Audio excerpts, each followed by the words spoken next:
And former Mayor Cianci also spent a lot of time on the radio, as you heard Mike Montecalvo mention in that story. He was a well-known, longtime radio personality, most recently at WPRO Radio. And our own Kim Kalunian, you were actually his co-anchor for almost 2 years. So what are your thoughts on the news today? You know, Danielle, it's surreal. Buddy Cianci was such a Rhode Island fixture. In many ways, he was larger than life. Even if people didn't know Rhode Island, they knew about Buddy. They would know his story. He became kind of a living legend, so it's sort of difficult to grapple with today's news, knowing that that chapter of Rhode Island's history has come to a close.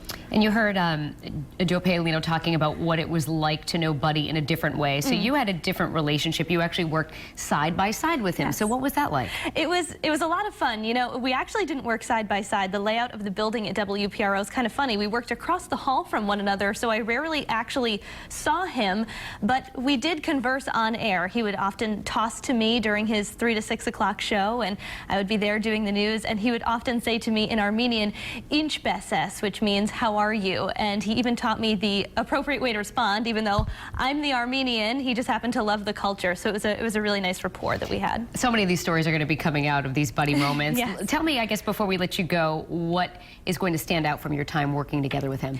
You know, Danielle, the day that he was trying to make his comeback bid for mayor, and we were all waiting with bated breath to hear if he would actually make that run, and his show started at 3, but he had until 4 o'clock to officially announce his decision, and of course he kept us all waiting with bated breath. And I remember he tossed to me at 3:30 and he says, "Well, Kim, what's the news of the day?" And I just said, "Buddy, we're all waiting on you." And I think he loved that, and he loved knowing that he was the center of attention. So it'll definitely be something that's a big change without him here. I was listening to the radio and I remember that exact moment that day, Kim. So you talk about his on-air persona, but what was he like behind the scenes? You know, he was a very caring person. He would always give Christmas gifts every year, hand-delivered. He gave me a scarf and some chocolates one year. He was very caring, but he was always on the move, always on the phone, always chatting with people, you know, making those connections, networking, getting intel, gathering information about the city and the state that he loved so much. He really lived and breathed everything that happened in Providence,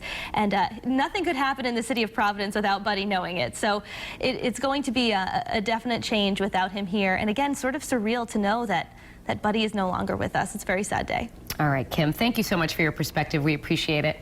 And there is more reaction pouring in from local officials this noontime. Former city solicitor and longtime friend of Cianci, Charles Mansalillo, said there will never be another Buddy Cianci. He revolutionized city government and brought on a new era of cooperation with stakeholders around the city.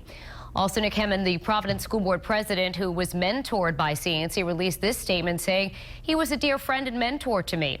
I think his greatest achievement of all was that he got people to believe in Providence again. The city would not be where it is today without Buddy Cianci."